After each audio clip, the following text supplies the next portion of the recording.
Okay, so welcome to everybody.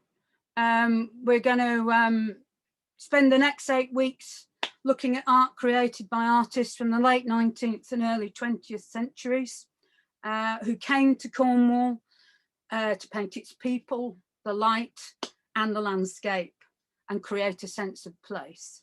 The artists we are covering on this particular course are mainly based around Newlyn, Falmouth and Lamorna, and many of them helped make this particular remote part of England famous through their art.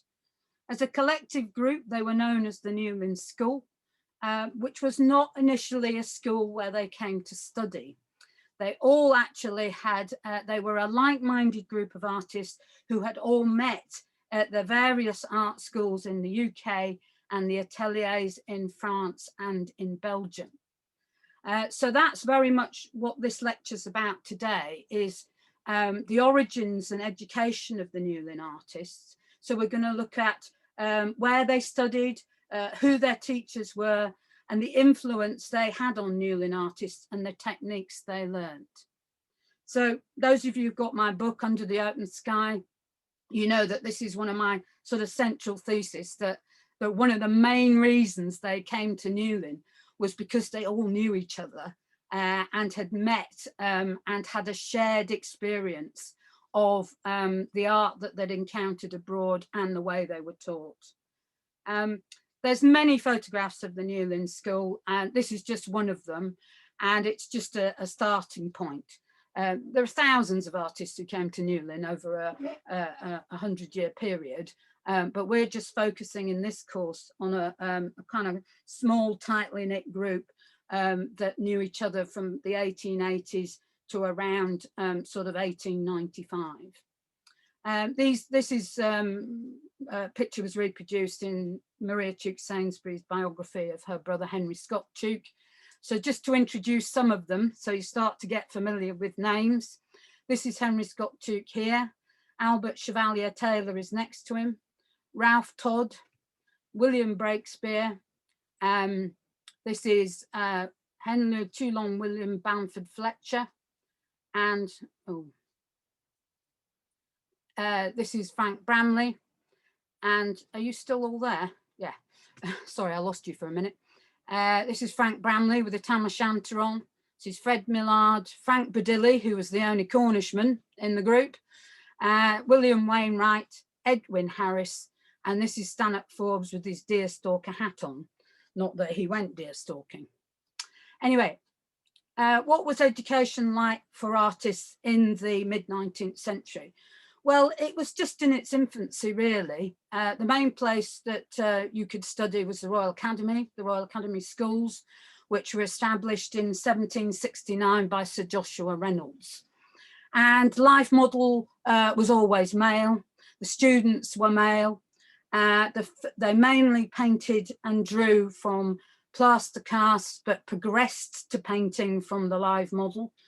And they all competed for prizes. They didn't get a degree or anything. They competed for prizes.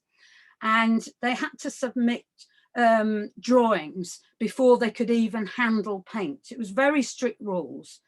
And if their drawing wasn't good enough, they weren't allowed to paint. So that's how tough it was. Of course, some of them were incredibly talented. This is the pre-Raphaelite artist John Everett Millais, age 14. Drawing from a plaster cast of a classical Greek sculptures, and this was called drawing from the antique. So this was a common practice, and it continued in other art schools. Another early art school set up in London was Ateliers. It was established in 1845. It was actually Thomas Matthew Heatherley was the assistant to the first principal of the school, Matthew Lay, and ran the school for 30 years after Lay died in 1860.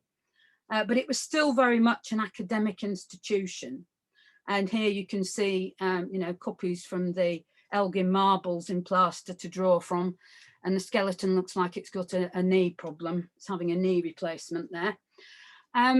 But the place that a lot of our Newlyn artists went to was the Slade School of Art, which is part of the University College London. And it was established in 1871. Here, the artists were allowed to draw and paint from the word go, and they were allowed to paint the model. They also allowed women students and female models, as you can see from this engraving. And it was based on the French Academy system, the Slade, and they taught drawing from the model, and they did criticism as well as studying art history. And the other place, which I haven't got a photo of, which a lot of them studied at, was the Government School of Design at South Kensington, which now is the Royal College of Art. And lots of our artists went there as well. So somebody who studied at the Slade, and we know quite a lot about his time there because he kept a diary, was Henry Scott Tuke. Tuke had come from York. He was part of a Quaker family, and he had come to Falmouth with his parents. His father was a doctor and grew up in Cornwall. And then after going to Quaker school in Weston-super-Mare, had 5 years at the Slade School of Art. And he started in 1875 at the Slade, and he was there from the ages of 16 to 19 years old. 4 years he was there.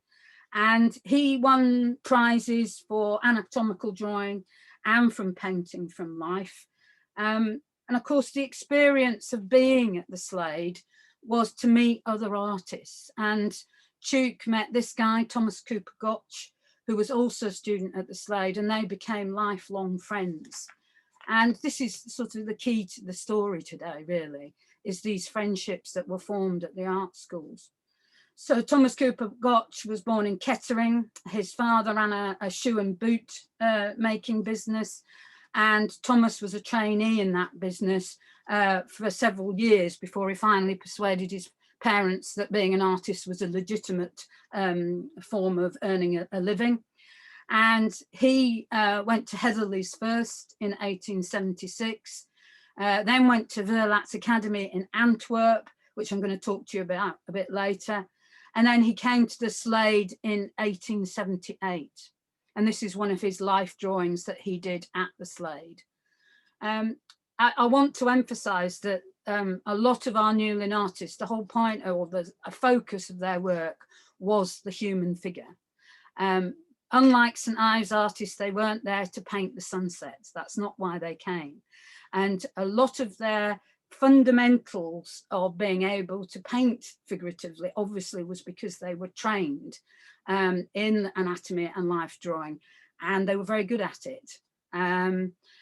There were, as I said, women allowed at the Slade, and this is a portrait of several of them by Henry Scott Tuke, and this is Caroline Burland Yates on the right, who ended up marrying Thomas Cooper Gotch, who I've just shown you, and they married in Newlyn in 1881. And these are the Santley sisters who came to the Slade with their father, who joined in and studied with them. Now, the person who was in charge of the Slade at the time was Edward Poynter, who was very much a sort of classicist painter and draftsman. And the method of teaching drawing then was this very kind of fine outline of the figure, and then what we call cross-hatching. Can you see the cross-hatching going on to create shade in the composition? And he was then replaced in 1878 by this guy, Alphonse Legros, who was a French master, and he had established himself in Paris, and he took over in 1876, and he stayed there until 1892. Now, he again was a brilliant draftsman, but he also taught etching, and this is a typical Alphonse Legros etching. And etching was a great way of teaching drawing, and again, this use of cross-hatching and creating shade through cross-hatching, which is multiple use of lines. So you'll see echoes of his work in the young Newlyn artist etchings as well. So this is an etching by Thomas Cooper Gotch, which he did at the Slade. I think it's a stunning piece. Just to explain etching briefly, if you don't know, it's an intaglio process.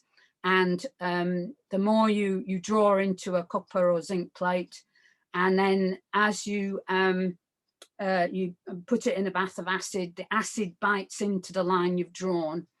And then when you roll the ink on the plate, the deeper and longer you've kept it in the acid, the blacker, the more ink goes into the line. So it's a very controlled process and takes a long time to learn. It's also a reverse process. So you'll see here that Gott struggled to do his signature because you've got to do it in reverse because it's a reversing process when you print it. This is Henry Scott Tuke's portrait of his brother Willie. William Tuke was studying medicine at the University College London at the same time as Tuke. And it's a rather touching portrait because he was to die only several years after having this portrait made of him at the age of 27 of TB. Now, Pointer, I just want to show you the kind of art that was on the walls of the academy in London while these students were studying. So when Pointer left, he went to become president of the Royal Academy. He had a lot of power and control over what was seen as acceptable as art on the walls. So this is a typical painting by Pointer, classical subject matter, highly finished, and a not so subtle voyeuristic image of the female nude. Alongside him were the pre-Raphaelites, people like Sir John Everett Millais, who was, in this case, painting realist subject, but sort of romanticizing it at the same time, and very much studio piece. And then another pre-Raphaelite, Rossetti, who was, again, more involved with fables and folklore. This is Pandora's Box. I couldn't call that naturalistic or realistic in any way, could you? I think she's double jointed. And of course, the most famous of the lot, Sir Edward Coley Burne-Jones, who was a figurative painter, but again, it was all about fairy tales and an exaggeration of the human form. It wasn't realistically painted, but he was a superstar of his day. Tuke and his friends went to see Coley Burne-Jones's studio, and he was a millionaire. So he was kind of the star that they were admiring in some ways. But like all students, they ended up rebelling against these tutors because this isn't the way they really wanted to go. And Tuke certainly, after you finished at your art school, in Tuke's case, 4 years, there was, you weren't seen as finished. You were expected to continue your studies abroad. And certainly most people went to Paris, and Tuke did end up going to Paris, but he decided to be different and go to Italy first. So he went to Florence, and he'd already travelled with a £50 scholarship from the Slade, where he went to France and Belgium on drawing trips, excuse me. So back in Italy, he was spent ages on this painting called the Bronzista Shop, which again you can see is dominated by the figure. This wasn't accepted at the Royal Academy when he submitted it in 1881. But he left Florence after meeting this chap, Arthur Lemon, who was an interesting character. He'd actually, although he was British, he was born on the Isle of Man, he had studied and grown up in Rome. He went to California to be a cowboy, studied in Paris at Carlos Duran's studio, but he was a great influence on Tuke, not because necessarily the subject matter, but because of the way he painted the figure. And yes, the wooing of Daphne did happen while she was sitting on a white cow. You didn't know that, did you? But he was more of a natural, very interested in painting outdoors. So this whole concept of painting outdoors, or en plein air as we call it, was something that he then encountered in Italy with Arthur Lemon. And they decided to go to the coast of Italy, where they stayed in a pensione. and they met another artist there, William Heath Wilson, and he started to paint the nude outdoors. And someone's mounted 2 pictures of comparison of an Arthur Lemon of an Italian youth and a Henry Scott Tuke of Italian youth. And you can see already that Tuke's lighting on these subjects was very subtle. So Italy was one experience for the artist, but the main experience was to go to Paris and enter one of the ateliers. Now, you couldn't just walk in to a Parisian atelier. You had to be voted in. And certainly Tuke, when he arrived at Jean-Paul Laurent's studio, which was the one he chose, it was useful because Gotch had been there the year before and put him on the list and invited the committee of artists who decided who could join them, accepted Tuke. And they also accepted other artists who were to come to Cornwall, including Albert Chevalier-Taylor and Fred Millard. So you also learned how to be a good poser, it seems, when you went to an atelier in Paris as well. Essential for the job.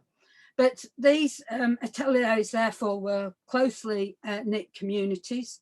Some would meet at a studio where the students shared the costs of renting it, and then the master would come and visit on various occasions and run classes, or the student could work from a rented flat and come to the studio, and some of them did both. So this photograph also shows you how international the ateliers in Paris were. So this is Percy Jackham Hood, who was another British painter, but this is Charles Gauguin, who was French in origin. This is Oswald von Glen, who was the uncle of Wilfrid de Glen, who became very famous Impressionist artist. And this is Jean-Julius Huybers, who was from Australia. Other artists at the atelier when Tuke and Chevalier-Taylor and Millard was there included James Patterson from Scotland and Sven Richard Berg, who was Swedish. So it was truly an international mix. So what was Jean-Paul Laurent's paintings like? Well, he was very much a historical painter, and he also had strong political sort of allegories in his paintings. He was a great Republican, and he was an anti-clericist. So there's a lot of politics in these paintings, but it's really the detail. And I love the fact you can see the rubbed marks on the back where they've sat on these cushions, but that's not the focus of the painting. And it's a sort of clerical painting. And this is another one which is about the execution of Emperor Maximilian of Mexico, which has a political subject. But I really want you to look at the use of colour in the painting and the dramatic lighting effects as well. And the composition of the figures, you know, the fact this guy's standing in the doorway and this silhouette on the door and this kind of strong diagonal created by the kneeling man across the page. So all important sort of hints at what you're going to see in Newlyn paintings. Another important place, of course, to study was the Académie Julian, and Jean-Paul Laurent became professor there, and also his sons taught there as well. And I love this painting because you can just see how it's all lined with the life drawings, and we've got female model and male model in the same room. So very much a kind of focus on the figure. And Thomas Cooper Gotch described what life was like in an atelier or at the academy. He said, the students generally depress me beyond measure, and I'm played out pretty soon every day, but one learns. And the students were worked hard. They started at 8 o'clock until 12:30 when they had breakfast, until 1:30, and then they worked until it got dark. Tuke thought Laurent was a very good teacher and took great pains with everyone. much more useful than Slinger's or Legros' shifty visits. I have no misgivings as to his being the right place to come. The strongest men from all countries flock here. For example, those who took the highest honours at the Royal Academy at Kensington and at Antwerp all come to pursue their studies further. One most notable thing is the length of time the big men study, 8 or 9 years usually.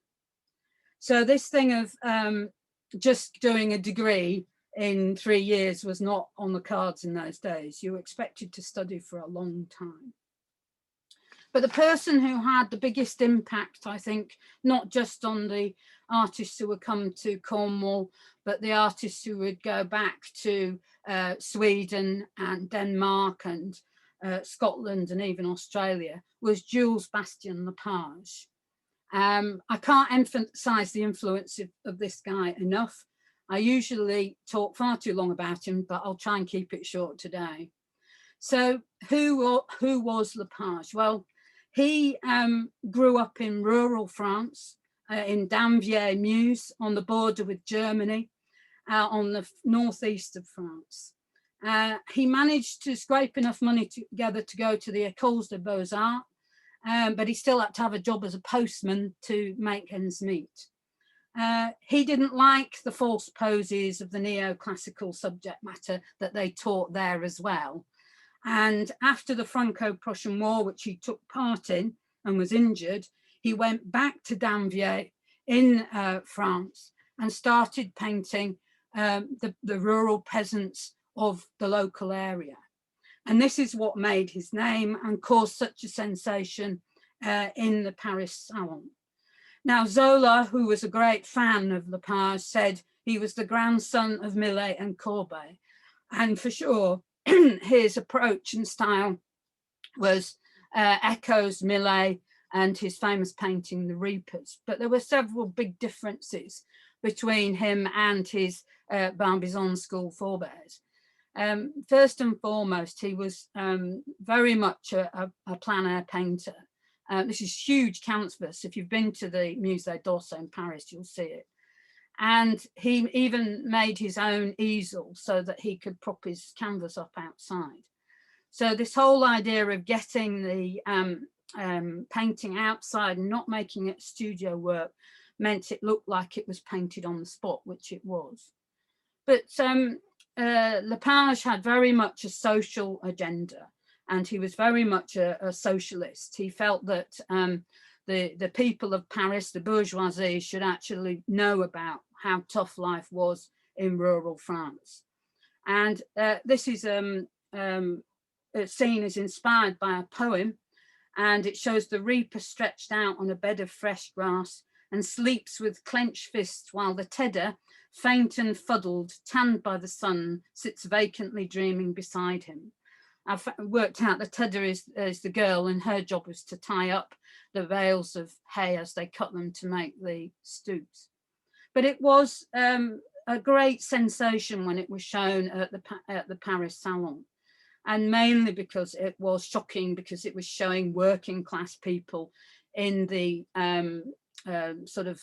Salon of Paris, where they're used to seeing either neoclassical or historical dramas or portraits reflecting people of high society. Interestingly, he often chose women who worked in his subject matter. This is called October, the potato harvest.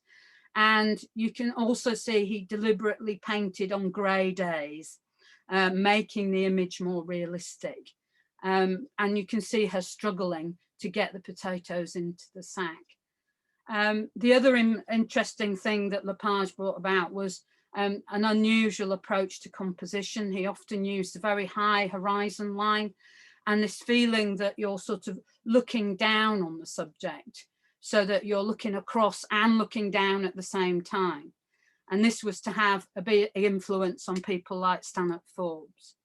He didn't just paint the working folk of Damvier. He also, of course, had to supplement his income with painting famous people and getting portrait commissions, which is true of all the artists. And this is his rather wonderful portrait of Sarah Bernhardt, the actress of the day, of 1879.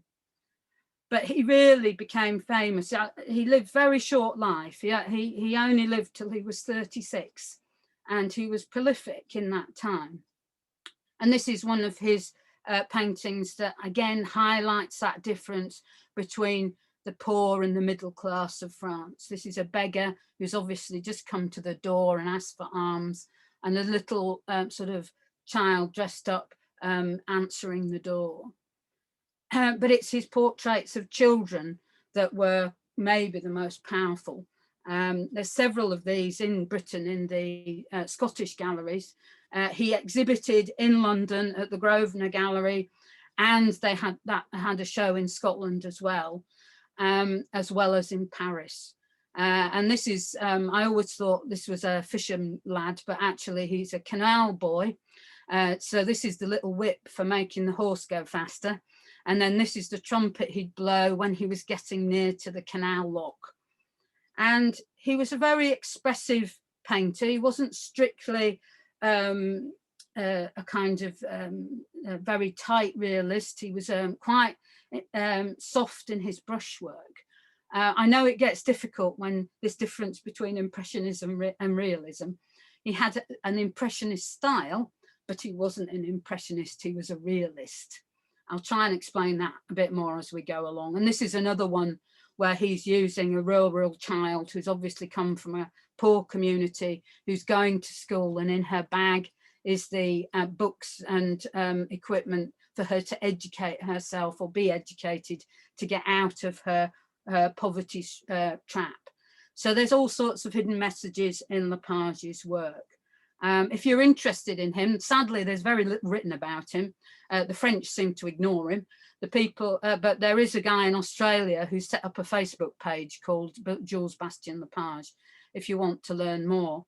And the people who really raved about him, and still do, of course, are the Russians. This is the Village Lovers, and is in the Pushkin Museum. And it, again, they supported him because, of course, he was seen as a socialist painter.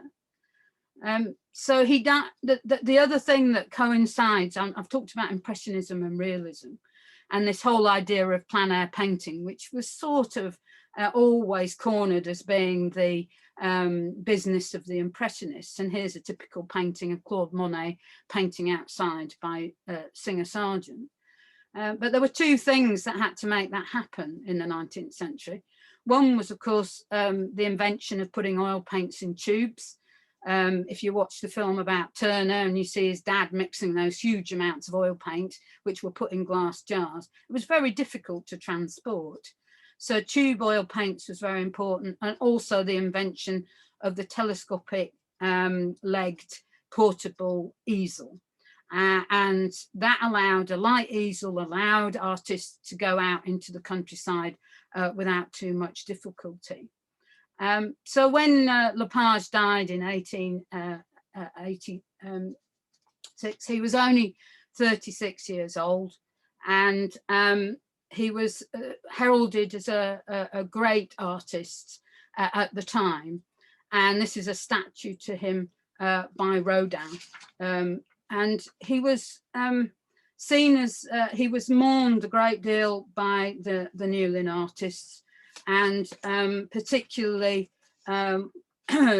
people like Norman Garstin, who was to become an important Newlyn artist, said, "His men and women breathe air, not linseed oil." And on his death in 1884, Stanhope Forbes wrote, "So the greatest artist in our age is dead. His influence on all the young painters, already so great, will become more powerful than ever." So he also painted by the sea. And this was something that a lot of the artists would do when the Paris salons shut in the summer. So, and the Antwerp studio shut as well. And they all started to gravitate to the coast of France, particularly Brittany and Normandy. And there they established a kind of alternative coastal colony, if you like, and tried to put into practice some of the ideas that they'd encountered with Lepage's work. They could paint local people The Bretons were very much wore Breton costume. They upheld their local traditions and festivals and religious ceremonies. And the place they liked to come the most was Pont Aven. And as you can see, Pont Aven had a river and it came out onto the coast. And the hotel there, the Hotel des Voyageurs, looked after the artists. In those days, a writer reported there was hardly a village in Brittany which was not occupied by one or two painters. But at Pont Aven, they simply swarmed. English, French, Americans, and representative of almost all nationalities. This little village, shut in on all sides by the wooded hills, was then and probably still is a most unhealthy spot in which to make a lengthy habitation. Some 70 or 80 painters, mostly quite young, were spending a happy life of hard work intermingled with joyous recreation, I bet. And here you have some of the artists at one of the pensions where they would stay.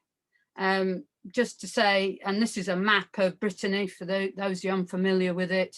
This is Pont Aven. People like Stanley Forbes, who we're going to look at in a minute, came to Quimper and Concarneau and also Douarnenez. So it was a very, they had their own painters as well. So it's a real rich intermingling of international artists and local painters. Mr. Tuke, who always liked to do things differently, he didn't go to Brittany. He went to, Normandy, to Dillette, when he escaped from the Jean-Paul Laurens studio in the summer. He went with Albert Chevalier-Taylor and his friend Émile Tremblay. And there he did a couple of paintings that have come up recently for auction of the harbour there. And he said it was a fine place with lots to do. We've had the most gorgeous bathes in the morning off the jetty, dives up to any height from a flight of steps into clear water like Cornish sea.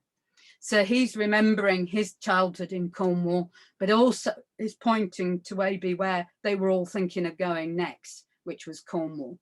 And this is another painting by him from Dillette, of them loading granite on the wooden boats, which became his theme when he came to Falmouth. But the person, of course, who's most associated with the Newlyn School is Stanley Forbes, and he was a real believer in Lepage's philosophy of plein air painting.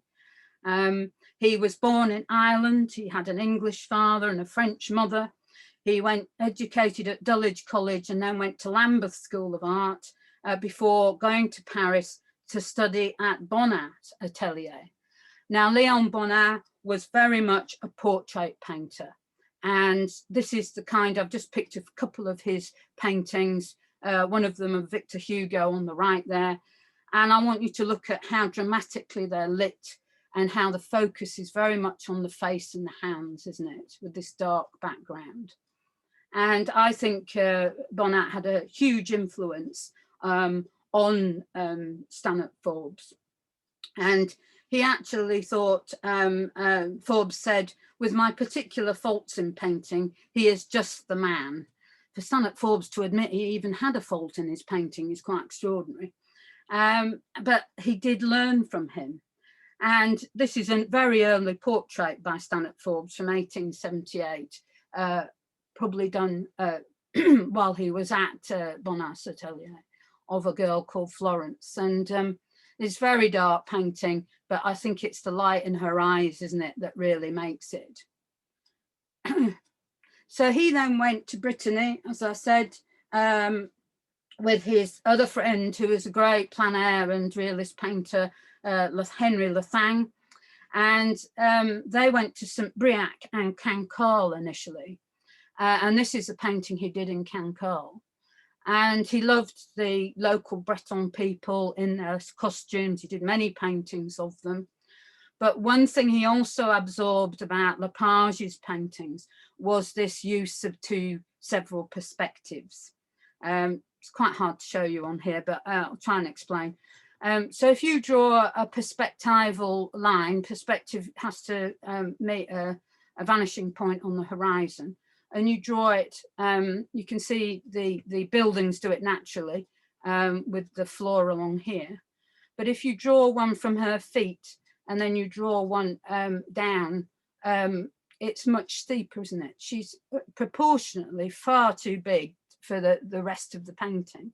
So he's elongated her, and he's also shown her like she's floating halfway up the picture. So this was a technique Forbes was to use a lot in his paintings, of putting two perspectives together. He had early successes with these paintings. This was bought by the Walker Art Gallery at the time. This is one of my favourites, called The Convent. It's a sunny day, amazing. And it also shows something else he was to become very preoccupied with and excelled in, which was painting reflections in water. And you'll see that in a lot of his Newlyn paintings. He again took on board Lepage's use of these dark colours and tones in his palette. And of course, the Breton folklore costume was this sort of dark blue denim. And he's even echoed it in the grey slate and granite of the walls of the church here. And it's a grey day. So all that is deliberate, and it's part of this trying to make the painting about realism first and foremost. Another sunny day, but this is preparations for a market in Campal.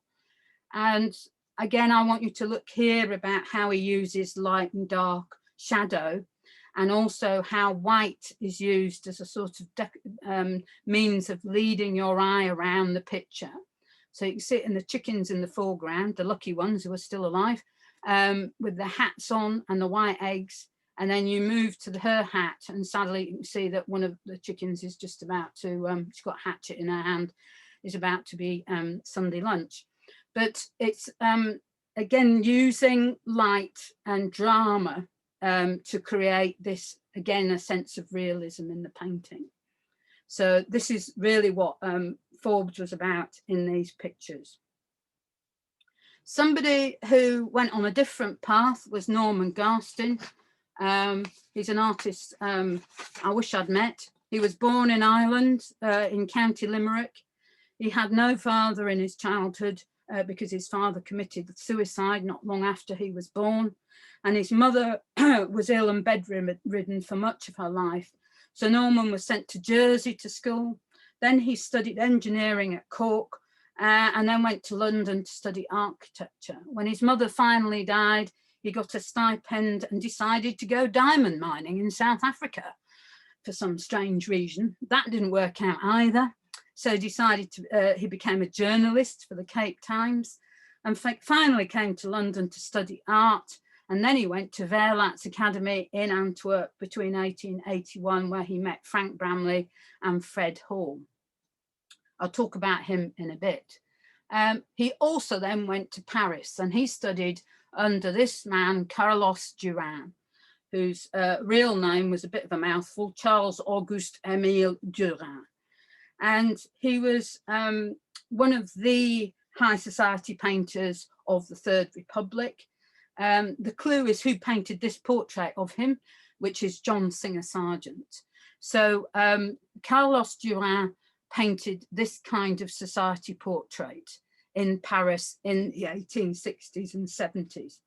And it was Sargent who was to become one of his most famous and successful students. And although Sargent was the same age as our Newlyners, he was already getting major portrait commissions when they were studying in Paris. And he famously did this portrait of Madame Pierre Goutreau, who called Madame X, which was seen as far too semi-clad, if not naked. And the supposition was that she earned her living in another way.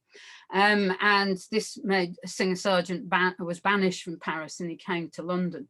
But while he was in Paris, he had a huge influence on our young artists who were to come to Cornwall. And so Norman Garstin obviously was a very good portrait painter. All of these artists, as I said, who came to Newlyn were great figure painters. And this is a rather lovely portrait of his wife, wife, Ducky Jones, who he met when he'd come to do some portrait commissions in Bedford. I love the fur stole she's wearing and the muff. And he really enjoyed his time in Paris, but after, and he learned a lot from Duran. Carlos Duran said that he thought that you should avoid in painting mere charm and suppress the inessential.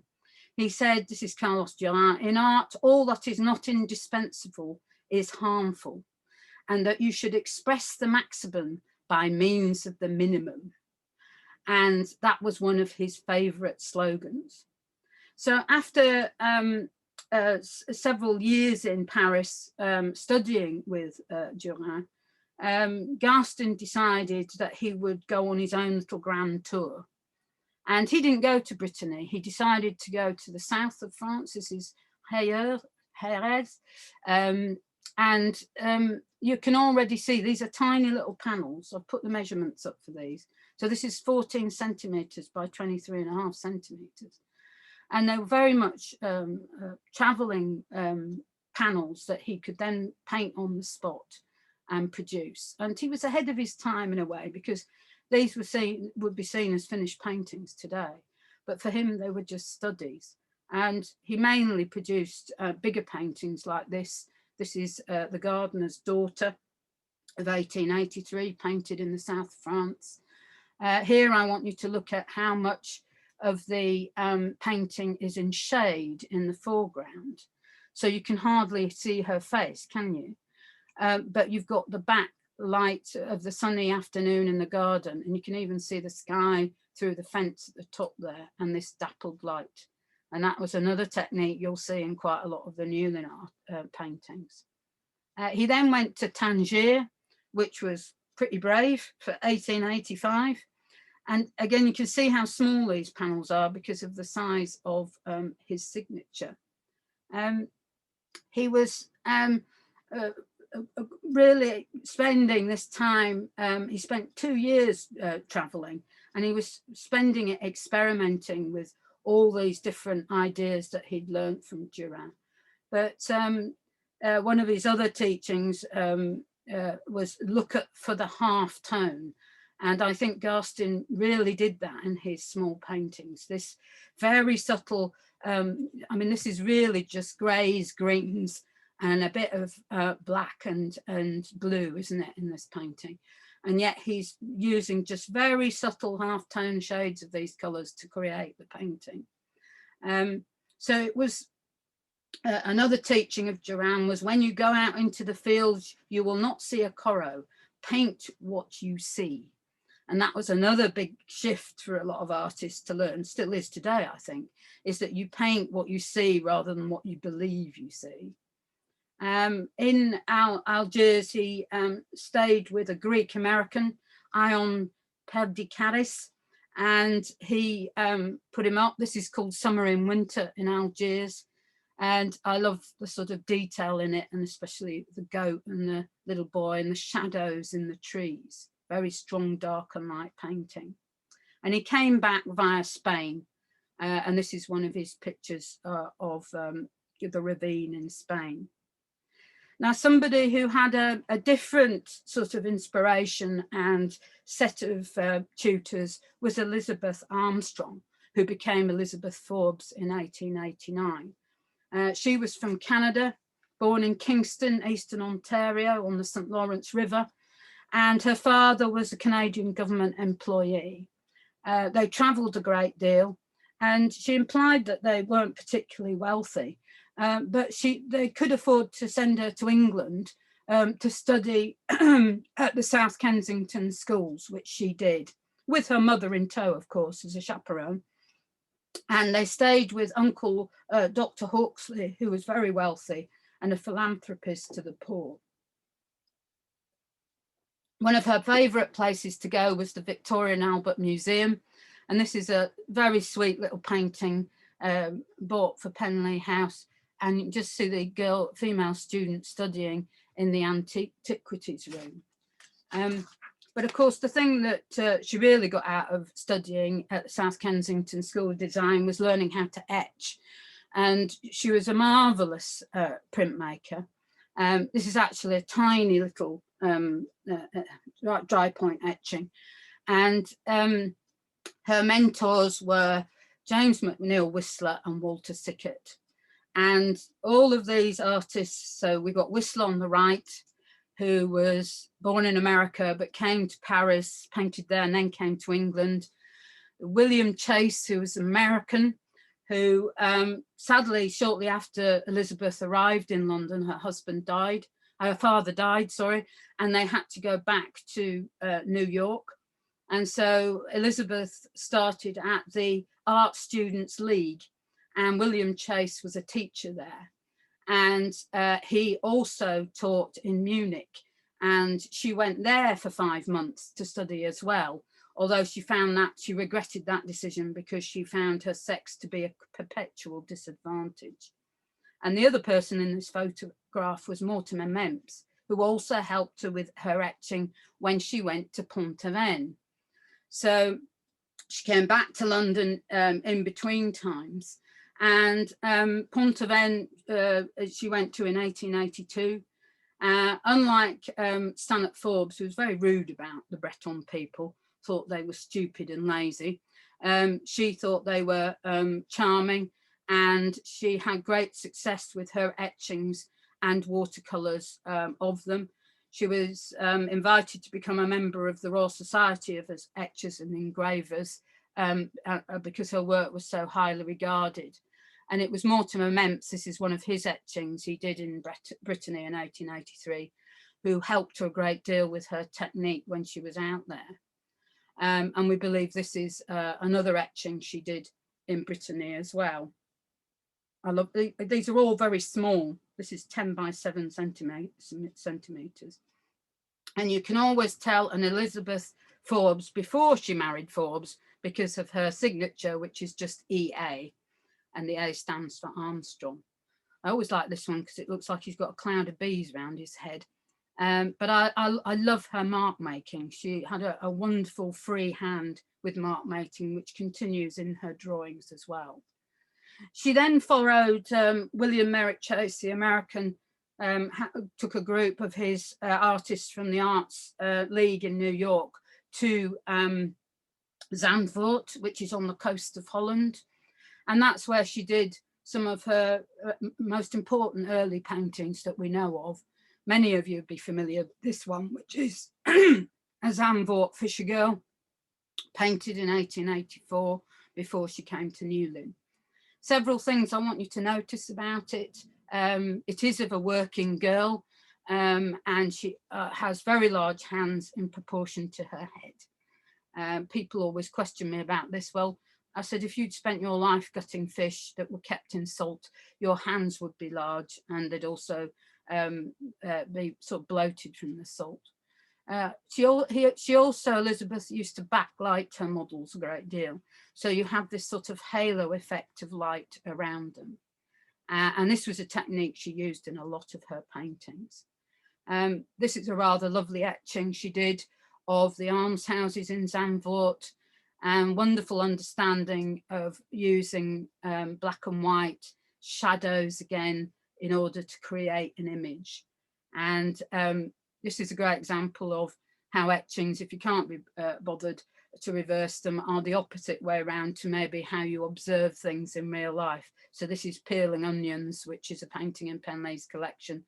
And this is the etching from it, which is a reverse image. Somebody else we're going to look at a lot more next week, as we are with a lot of the following artists, was Walter Langley, who came from Birmingham. And a lot of the artists I'm now going to show you all came from Birmingham, but I'm doing a lot more about him next week. He was trained really as a draftsman or a graphic designer, as we call it today. He was born in Birmingham. He trained as a lithographer and became a senior member of the firm Biermans, which was based in Birmingham. But he loved painting, and he went to evening classes at the Birmingham Society of Artists, and he also studied at Birmingham School of Design, and he won numerous prizes and awards for jewellery and silverware, as well as figure studies. He won a scholarship to the South Kensington School of Design in 1873, where he mainly did drawings like this, which were studies for sort of silverware and gold. But after being invited to become a partner in the lithography firm, he'd already married Clara Perkins in 1876 and had their first child. So he didn't dare to become a full-time artist painting in watercolours until 1879. He went on a sketching trip to Newlyn in 1880 before Stanhope Forbes and any of the other artists. But he then went to Brittany and did lots of drawings at Pont Aven in 1881. Now, some of the artists you've seen so far, I haven't shown you many drawings, and people like Bonnat, who taught Stanhope Forbes, actually didn't want their students to do drawings first. They went straight into oil painting. But of course, that was a different ball game for Walter Langley, because his main medium was watercolour. And he used his black and white drawings to work out the darks and lights in his paintings before he put the paint on. Because hopefully, as you know, watercolour is something that you can't, once you put it on, it's very difficult to take it off. And this is one of his marvellous watercolours of a Breton girl that he did in 1882. And he would pay his models. He paid a Breton man 2 francs a session to pose, or 1.5 francs for a woman, and 75 centimes for a child.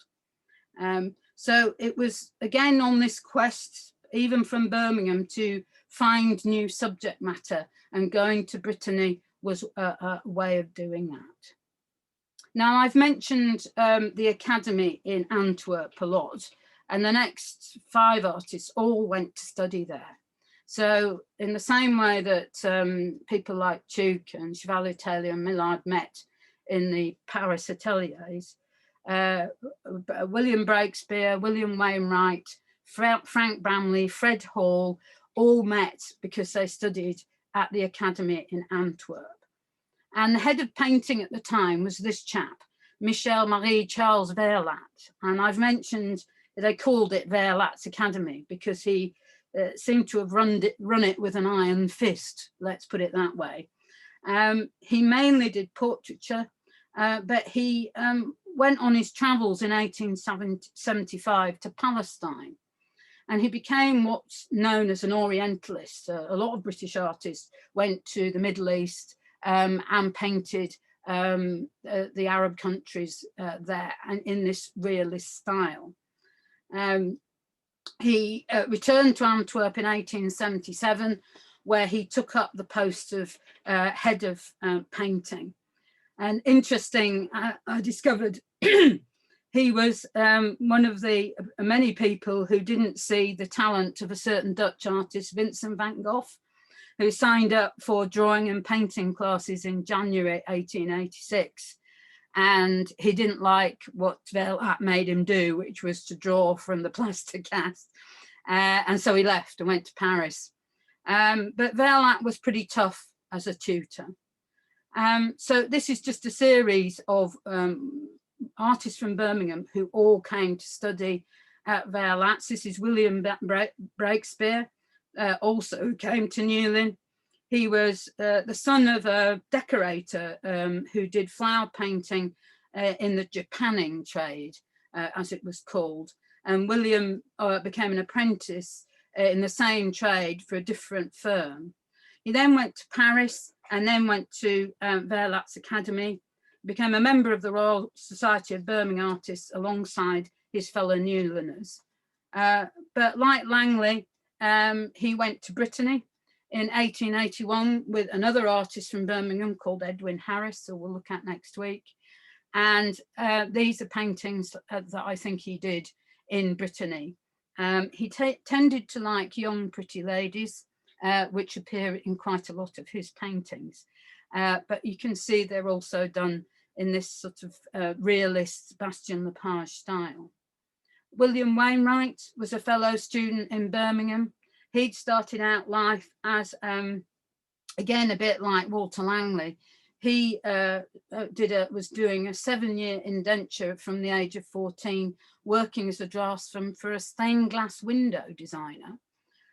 So he, again, had great graphic skills, but they saw that really he had great potential as an artist. And in fact, the firm he worked for paid for him to go to Antwerp and study at Verlat's. And this is quite extraordinary watercolour life study he did in 1881 in Antwerp. Look at the folds of skin on his stomach and the veins in his arm, and it's just using black and white. So he's very skilled in watercolour, but he also did do oil painting. But according to Verlat, he told him he shouldn't paint in oils because they weren't good enough and he should stick to watercolour. Well, I beg to differ. I'm sure Wainwright wanted to as well, because these are some oil paintings by him in private collections that I've discovered. So this is a Belgian Girl by William Wainwright in oil.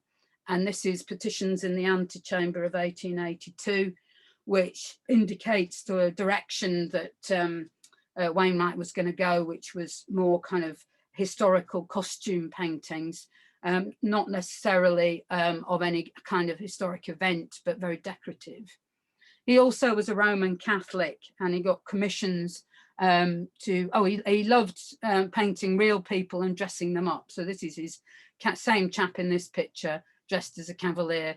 He's another cavalier in this painting, but un bon mot.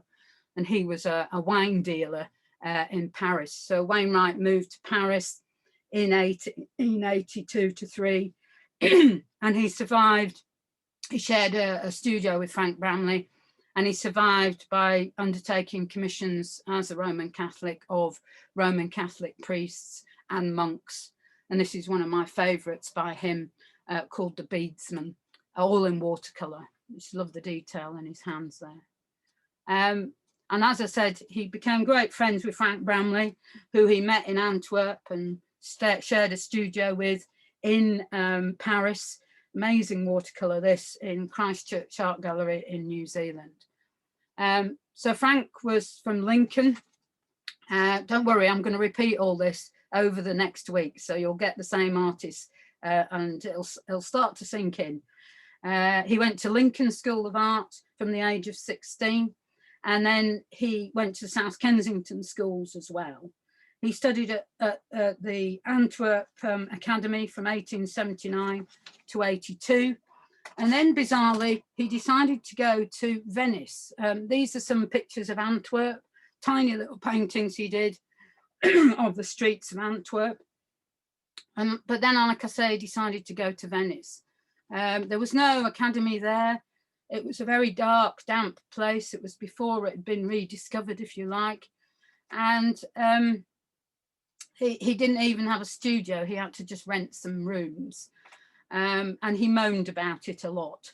But he thought the models were very good. And he said, with a little trouble, you can get anyone to sit. The colour of the costumes is as good as you could wish. The girls are very pretty, and the men are mostly neatly made. I think the place is very healthy. You will find the winter different and not altogether pleasant. Last year was very cold, and we only have wood to burn. I don't always like living here. In fact, sometimes I think I must be off and that I cannot stand it any longer. But after a little while, this feeling passes. So this idea of artists, putting up with the cold and starving in their garret, Bramley certainly seems to have had quite a grim time in Venice. And later, Stanhope Forbes said that Bramley had nearly died in Venice. So it was probably a lot grimmer than he told in his letter to Wainwright. But what's interesting about these pictures is, of course, they're already dealing with fisher folk, and he also is interested in painting his young female models against white walls. And You're going to see that when he comes to Newlyn. This is a study for this painting, which was one of his early successes in Newlyn, which is a white dress in front of white tablecloth in white walls. And I'll just quickly mention the other technique that is closely associated with the Newlyn School, and that's the square brush technique. And Bramley was a great user of it in both his studies and his finished paintings. Now, people associate it with Bastien-Lepage. Well, he certainly didn't use square brush technique. And then I thought, well, maybe he learnt it in Antwerp, but as you saw, Verlat's paintings didn't use it either. So it must have been something that the artists generated themselves. Basically, most paintbrushes have a point to them, but a square end brush, of course, is like a miniature decorator's brush. Sorry, I'm not doing this very well. And it means that you've got a straight edge to create large areas of tone without getting bogged down in detail. And he used it a lot in his paintings, so he worked out the composition first. But you can also see it in his finished paintings as well. You can see it here in his rather beautiful portrait of Kate Jeffreys, continuing his love of dark-haired ladies when he came to Newlyn. And just to finish with, Fred Hall was another artist who came from Lincoln, went to Lincoln School of Art, and also studied at Verlat's Academy, met Frank Bramley there. This is his rather amazing painting of the porch of Lincoln Cathedral. And then another artist called John Lees, or Lee Southers, could be spelt either way, as you can see, was also a practitioner of the square brush technique. And he also went to Verlat's Academy in Antwerp, where he met Frank Bramley. He was from Oldham originally, and he'd also been to Brittany.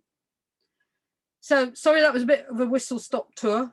We're going to look at how all these influences, including square brush technique, here came with the artist to how they approach painting Newlyn.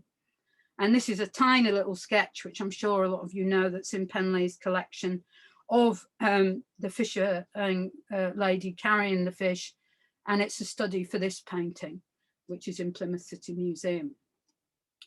So we're going to talk about this picture in a lot more detail next week, but it's looking at how he employed all these ideas, as the others did, that they'd learned particularly from Bastien-Lepage, and this focus on realism. I can't emphasize that enough, that Stanhope Forbes particularly never regarded himself as an impressionist artist. He was a realist artist. And we're going to look at next week why they all, well, you've got one of the reasons why they all came to Newlyn, because they all knew each other. And surprise, surprise, Newlyn also had a lot of the qualities that Pont Aven and a lot of the ports in Brittany had where they'd all gone to in the summer. So it's looking for similar places. Okay, that's your first episode. You can all come back on now and tell me what you think of it so far.